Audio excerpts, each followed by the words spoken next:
मैं हृदय की गहराइयों से आभार व्यक्त करती हूँ कि आपने पूरे देश को बिहार की धरती से सौगात भेंट किया। आपके कार्य और शब्द हमारे लिए प्रेरणा स्वरूप होते हैं। आप हम सभी के प्रेरणा स्रोत हैं। माननीय प्रधानमंत्री जी, आपके मार्गदर्शन में देश नई ऊंचाइयों को छू रहा है। आपका नेतृत्व हमें प्रेरित करता है।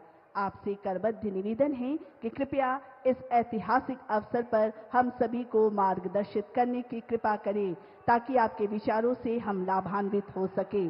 हमारे यशस्वी प्रधानमंत्री जी माननीय श्री नरेंद्र मोदी।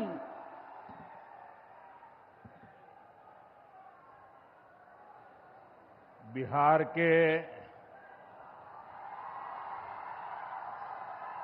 स्वाभिमानी और मेहनती भाई बहन, आप सभी के प्रणाम। बिहार के राज्यपाल श्रीमान आरिफ मोहम्मद खान जी, हमारे लोकप्रिय मुख्यमंत्री श्री नीतीश कुमार जी, केंद्रीय मंत्रिमंडल में मेरे साथी श्री जीतन राम मांझी जी, ललन सिंह जी, गिरिराज सिंह जी, चिराग पासवान जी,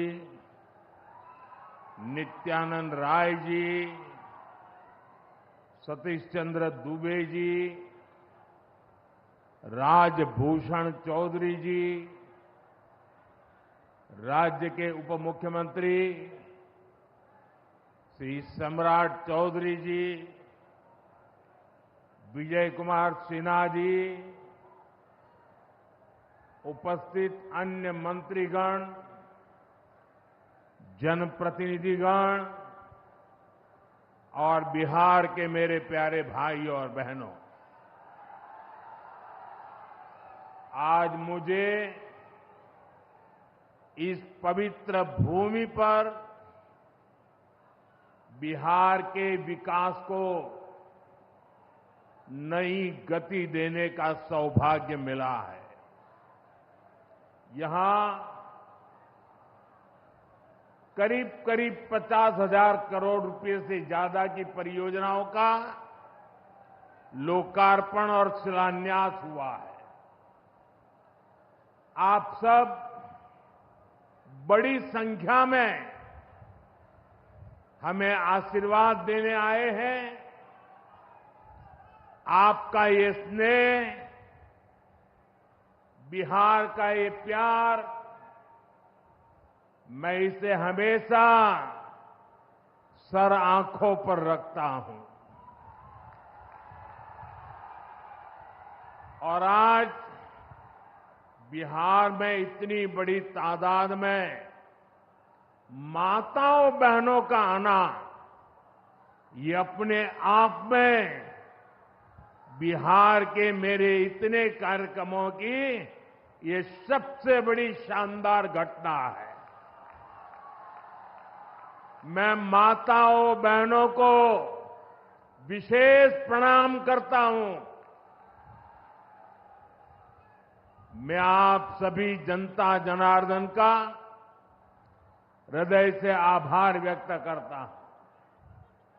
साथियों, सासाराम की इस धरती के तो नाम में भी राम है। सासाराम, सासाराम के लोग जानते हैं भगवान राम और उनके कुल की रीति क्या थी। प्राण जाए पर वचन न जाई, यानी जो वचन एक बार दे दिया वो पूरा होकर के ही रहता है। प्रभु श्री राम की ये रीति अब नए भारत की नीति बन गई है।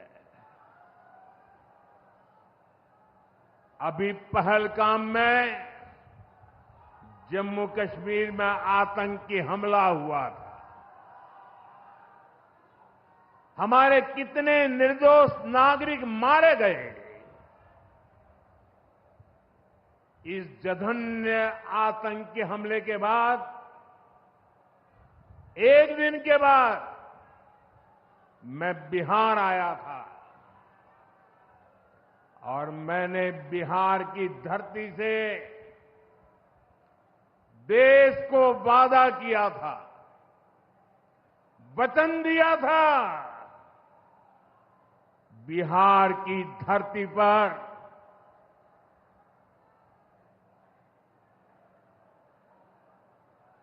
आंख में आंख मिलाकर हमने कह दिया था, आतंक के आकाओं के ठिकानों को मिट्टी में मिला दिया जाएगा।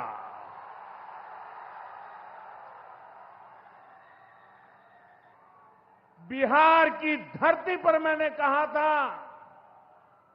उन्हें कल्पना से भी बड़ी सजा होगी। आज जब मैं बिहार आया हूं तो अपने वचन पूरा करने के बाद आया हूं। जिन लोगों ने पाकिस्तान में बैठकर हमारी बहनों का सिंदूर उजाड़ा था, हमारी सेना ने उनके ठिकानों को खंडहर में बदल दिया है। भारत की बेटियों के सिंदूर की शक्ति क्या होती है, ये पाकिस्तान ने भी देखा और दुनिया ने भी देखा। जिस पाकिस्तानी सेना की छत्र छाया में आतंकी खुद को सुरक्षित मानते थे, हमारी सेनाओं ने एक ही झटके में उनको भी घुटनों पर ला दिया। पाकिस्तान के एयरबेस, उनके सैन्य ठिकाने हमने कुछ ही मिनट में तबाह कर दिए। ये नया भारत है, ये नए भारत की ताकत है। बिहार के मेरे प्यारे भाइयों बहनों, ये हमारा बिहार वीर कंवर सिंह जी की धरती है।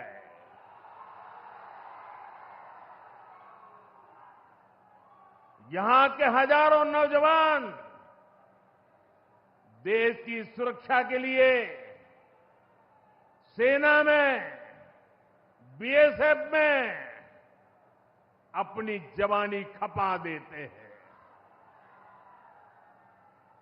ऑपरेशन सिंदूर में दुनिया ने हमारी बीएसएफ का भी अभूतपूर्व पराक्रम और अदम्य साहस देखा है। हमारी सीमाओं पर तैनात बीएसएफ के जाबाज सुरक्षा की अभेद चट्टान है। मां भारती की रक्षा हमारे बीएसएफ के जवानों के लिए सर्वोपरि है। और यही मातृभूमि के सेवा का पवित्र कर्तव्य निभाते हुए 10 मई को सीमा पर बीएसएफ सब इंस्पेक्टर इम्तियाज शहीद हो गए थे। मैं बिहार के इस वीर बेटे को आदरपूर्वक श्रद्धांजलि देता हूं और मैं आज बिहार की धरती से फिर दोहराना चाहता हूं, ऑपरेशन सिंदूर में भारत की जो ताकत दुश्मन ने देखी है, लेकिन दुश्मन समझ लें ये तो हमारे तर्कस का केवल एक ही तीर है। आतंकवाद के खिलाफ भारत की लड़ाई न रुकी है न थमी है। आतंक का फन अगर फिर उठेगा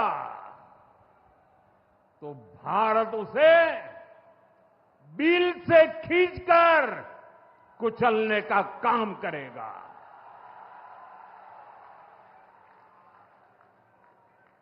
साथियों, हमारी लड़ाई देश के हर दुश्मन से है, फिर वो चाहे सीमा पार हो या देश के भीतर हो। बीते वर्षों में हमने हिंसा और अशांति फैलाने वालों का कैसे खात्मा किया है, बिहार के लोग इसके साक्षी हैं। आप याद करिए, कुछ साल पहले तक सासाराम, कैमूर और आसपास के इन जिलों में क्या हालात थे। नक्सलवाद कैसे हावी था, मुंह पर नकाब लगाए, हाथों में बंदूक थामे नक्सली कब कहां सड़कों पर निकल आए, हर किसी को ये खौफ रहता था। सरकारी योजना आती थी पर नागरिकों तक पहुंचती ही नहीं थी।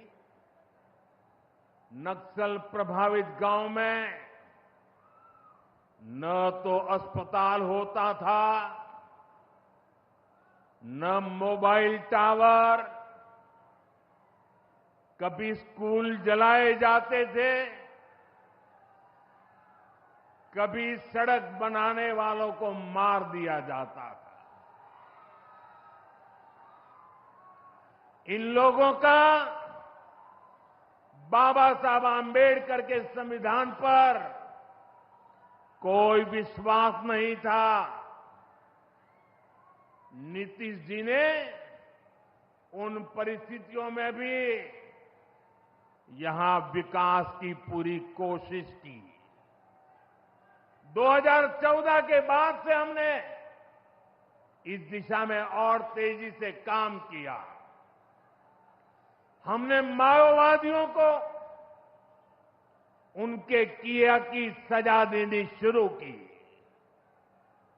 हम युवाओं को विकास की मुख्य धारा में भी लेकर आए।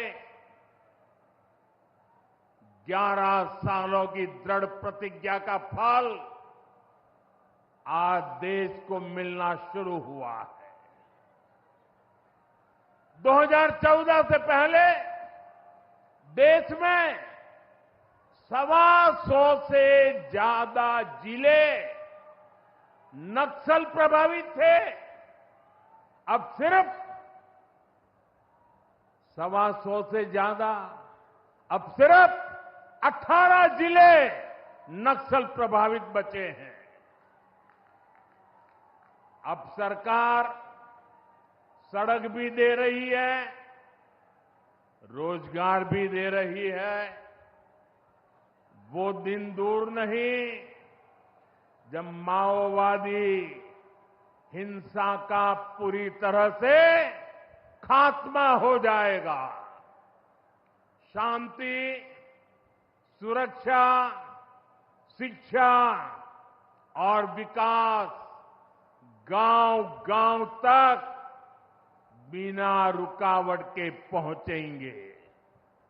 साथियों, जब सुरक्षा और शांति आती है, तभी विकास के नए रास्ते खुलते हैं। यहां नीतीश जी के नेतृत्व में जब जंगल राज वाली सरकार की विदाई हुई, तो बिहार भी प्रगति के मार्ग पर आगे बढ़ने लगा। टूटे हाईवे, खराब रेलवे,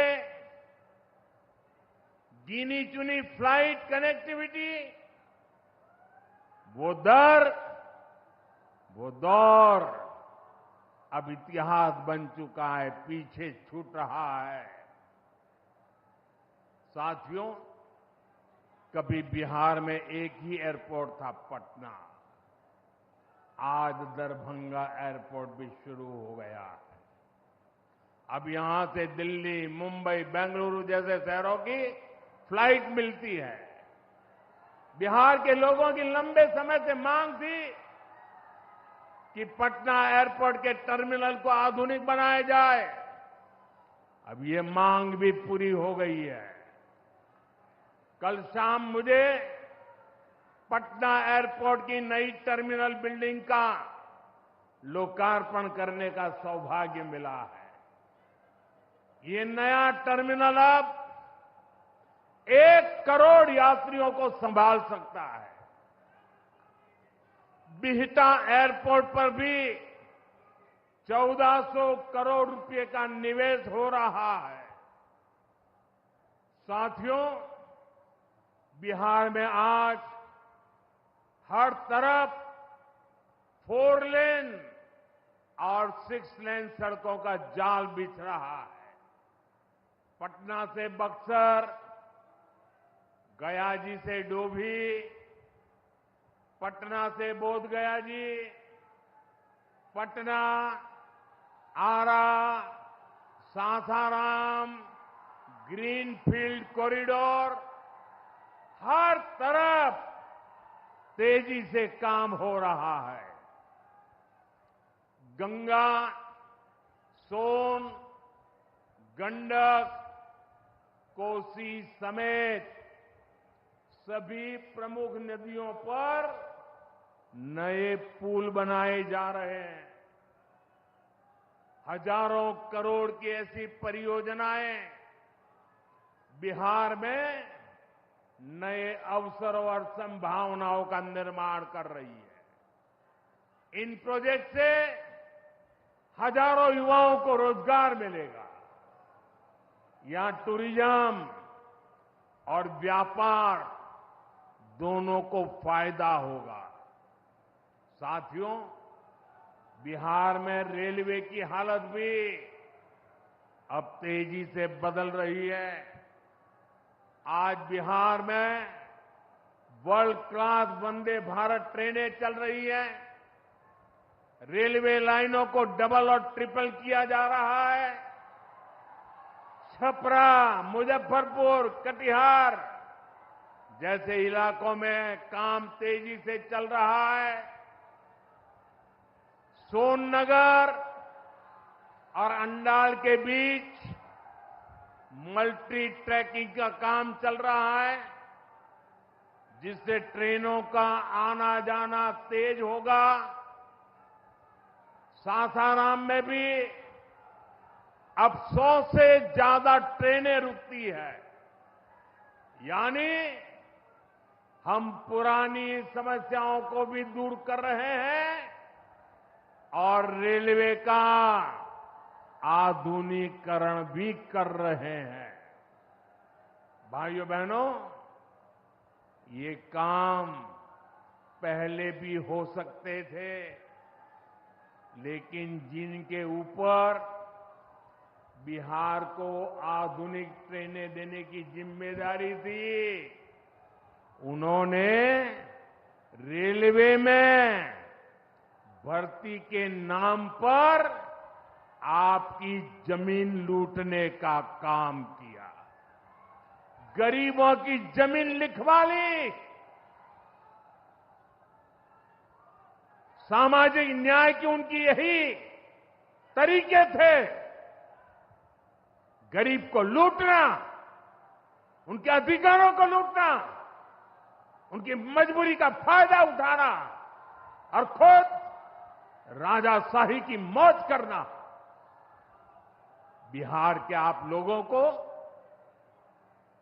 जंगल राज वालों के झूठ और धोखे, उससे आगे भी सावधान रहना बहुत जरूरी है।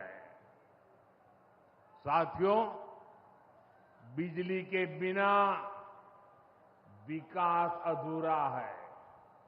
जब बिजली होती है तो औद्योगिक विकास होता है। जब बिजली होती है तो जीवन आसान होता है।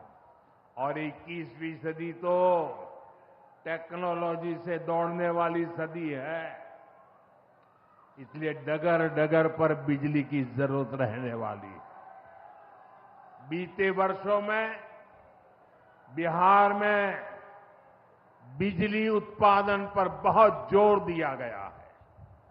आज बिहार में बिजली की खपत 10 साल पहले से 4 गुना हो गई है। नबीनगर में एनटीपीसी का बड़ा पावर प्रोजेक्ट बन रहा है। इस पर 30,000 करोड़ रुपया खर्च किए जाएंगे। इससे बिहार को 1500 मेगावाट बिजली मिलेगी। बक्सर और पीर पैंती में भी नए थर्मल पावर प्लांट शुरू हो जाएंगे। भाइयों बहनों, अब हमारा ध्यान भविष्य की ओर है। हमें बिहार को ग्रीन एनर्जी की ओर लेकर जाना है और इसलिए कजरा में सोलर पार्क का निर्माण भी हो रहा है। पीएम कुसुम योजना के तहत सौर ऊर्जा से किसानों को कमाई के विकल्प दिए जा रहे हैं। रिन्यूएबल एग्रीकल्चर फीडर से खेतों को बिजली मिल रही है। हमारे इन प्रयासों का असर है कि यहां के लोगों का जीवन बेहतर हुआ है। महिलाएं खुद को सुरक्षित महसूस कर रही है।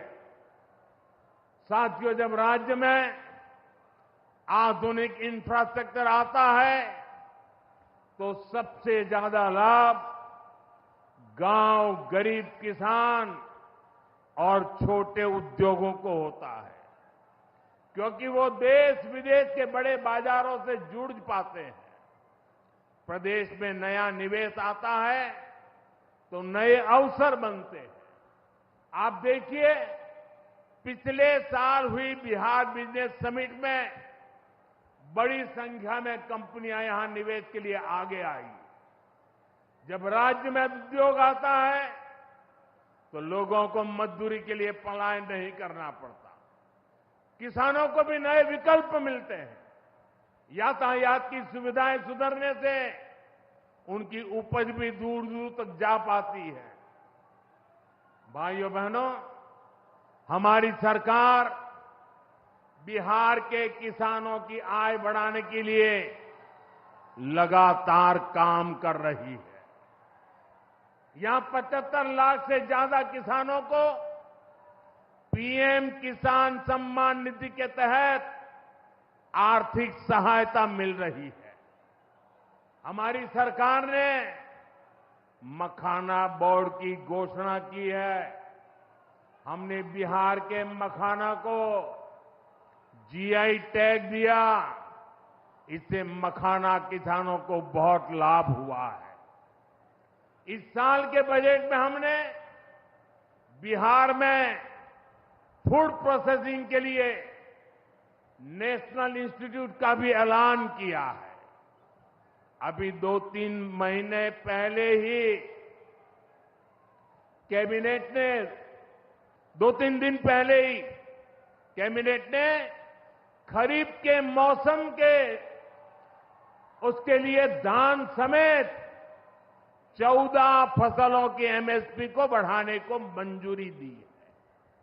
इससे किसानों को अपनी फसलों का बेहतर दाम और आमदनी भी बढ़ेगी। साथियों, जिन लोगों ने बिहार को सबसे ज्यादा ठगा, जिनके दौर में बिहार के गरीब और वंचित तबके को बिहार छोड़कर जाना पड़ा, आज वही लोग सत्ता पाने के लिए सामाजिक न्याय का झूठ बोल रहे हैं। दशकों तक बिहार के दलित, पिछड़ों और आदिवासियों के पास शौचालय तक नहीं था। दशकों तक हमारे इन भाई बहनों के पास बैंक में खाता नहीं था। उन्होंने बैंकों में उनके लिए तो एंट्री बंद थी, दरवाजे तक भी घुसने नहीं दिया जाता था। दलित और पिछड़ा वर्ग के ही सबसे ज्यादा लोग झुग्गी झोपड़ी में जीवन गुजारा करते थे। उनके पास पक्का घर तक नहीं था, वे बेघर थे। करोड़ों लोगों के सर पर छत तक नहीं थी। मैं आपसे पूछता हूं, बिहार के लोगों की ये दुर्दशा, ये पीड़ा, ये तकलीफ, क्या ये कांग्रेस और आरजेडी का क्या यही सामाजिक न्याय था? गरीबों को इस प्रकार से मजबूरी में जीने के लिए सारी नीतियां बनाने के आदी लोग। साथियों, इससे ज्यादा अन्याय कोई नहीं हो सकता है। कांग्रेस और आरजेडी वालों, इन्होंने कभी दलित, पिछड़ा की इतनी तकलीफों की चिंता तक नहीं की। ये लोग विदेशियों को बिहार की गरीबी दिखाने के लिए घुमाने लाते हैं। अब जब दलित, वंचित और पिछड़ा समाज ने कांग्रेस को उसके पापों की वजह से छोड़ दिया है, तो इन्हें अपना अस्तित्व बचाने के लिए सामाजिक न्याय की बातें याद आ रही है। भाइयों बहनों, बिहार में और देश में सामाजिक न्याय का नया सवेरा एनडीए के दौर में दिखा है। हमने गरीब तक जीवन से जुड़ी मूलभूत सुविधाएं पहुंचाई है। हम इन सुविधाओं को 100% लाभार्थी तक पहुंचाने के लिए काम कर रहे हैं। 4 करोड़ नए मकान, 3 करोड़ बहनों को लखपति दीदी बनाने का मिशन, 12 करोड़ से ज्यादा घरों में नल का कनेक्शन, 70 साल से अधिक उम्र के हर बुजुर्ग को 5 लाख रुपए तक का मुफ्त इलाज, हर महीने मुफ्त राशन की सुविधा।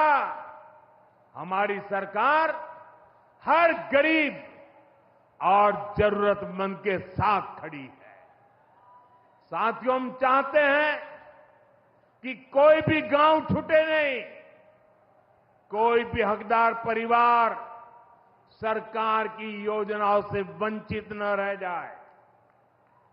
मुझे खुशी है इसी सोच के साथ बिहार सरकार ने डॉक्टर भीमराव अंबेडकर समग्र सेवा अभियान शुरू किया है।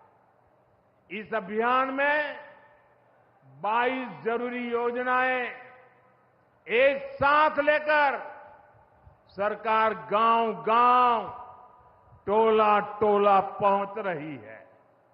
हमारा लक्ष्य है हर दलित, महादलित, पिछड़े, अति पिछड़े, गरीब के घर तक सीधे पहुंचना। मुझे बताया गया है कि अब तक 30,000 से ज्यादा कैंप लग चुके हैं। लाखों लोग इस अभियान से जुड़ चुके हैं। जब सरकार खुद लाभार्थियों तक पहुंचती है तो ना कोई भेदभाव होता है और ना ही कोई भ्रष्टाचार होता है और तभी सच्चा सामाजिक न्याय होता है।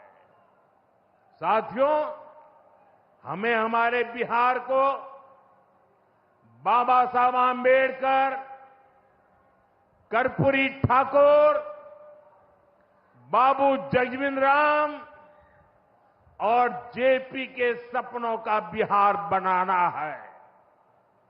हमारा लक्ष्य है विकसित बिहार, विकसित भारत, क्योंकि जब जब बिहार ने प्रगति की है, भारत दुनिया में शिखर पर पहुंचा है। मुझे विश्वास है हम सब मिलकर विकास की रफ्तार को और आगे बढ़ाएंगे। मैं एक बार फिर आप सबको इन विकास कार्यों के लिए बहुत बहुत बधाई देता हूं। मेरे साथ दोनों हाथ ऊपर करके मुट्ठी बंद करके बोलिए, भारत माता की। आवाज दूर दूर तक पहुंचनी चाहिए। सीमा पर खड़े हमारे जवान का सीना चौड़ा हो जाना चाहिए। भारत माता की, भारत माता की, भारत माता की। बहुत बहुत धन्यवाद। जी हां, ना देश झुकेगा, ना बिहार का विकास रुकेगा। विकसित बिहार, विकसित भारत। माननीय प्रधानमंत्री महोदय जी का मैं दिल की गहराइयों के साथ उन्हें धन्यवाद देती हूं कि इस ऐतिहासिक अवसर पर उन्होंने हम सभी को मार्गदर्शित किया, अपनी शुभकामनाएं दी। जोरदार तालियों के साथ माननीय प्रधानमंत्री महोदय जी का धन्यवाद, आभार। और अब इस कार्यक्रम स्थल से विशाल प्रशांत तरारी के माननीय विधायक धन्यवाद देंगे। प्रणाम।